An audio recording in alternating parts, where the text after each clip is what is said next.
NBA legend, sinadya panoorin si Bolbol sa PBA, pinapalayo na sa gilas. Tara kwentuhan!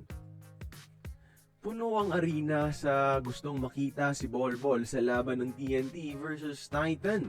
At isa sa mga nanood ay isang NBA legend pa mismo na si Luol Deng, mga idol, na sinadya talaga mismo na puntahan sa Pinas para panoorin itong si Bolbol. At hindi naman siya nabigo dahil career high sa PBA ang ginawa ni Bolbol, mga idol, para buhatin ng TNT. 50 points, 16 rebounds at 4 assists. Best performance ito ni Bolbol sa kanyang PBA career so far. Pero ang totoong dahilan talaga na sinadya siya ni Luol Deng, mga idol, is para pag-usapan ang future niya sa South Sudan National Team sa FIBA. Si Luol Deng kasi ang nagsisilbing pinuno ng kanilang Basketball Federation at dati pang aktibo sa pag-recruit kay Bolbol sa kanilang national team.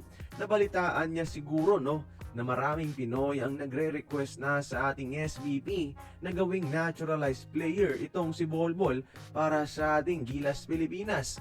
At si Coach Tim ko na mismo, Gilas head coach, ang nagpahayag na isa si Bolbol sa mga tinitignan nilang options. So sisiguraduhin nitong NBA legend na si Luol Deng na hindi makakawala si Bolbol sa kanila, na dati na silang binigo sa pangako ilang taon ang nakaraan sa Olympics.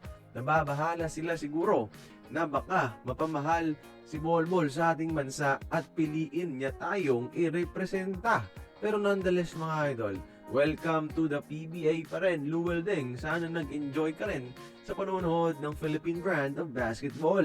Kaya kayo, mga idol, anong masasabi nyo sa mga recent performances ni Bolbol at sa kanyang 50-point explosion ngayon? Join the conversation. Magkomento lamang sa ibaba.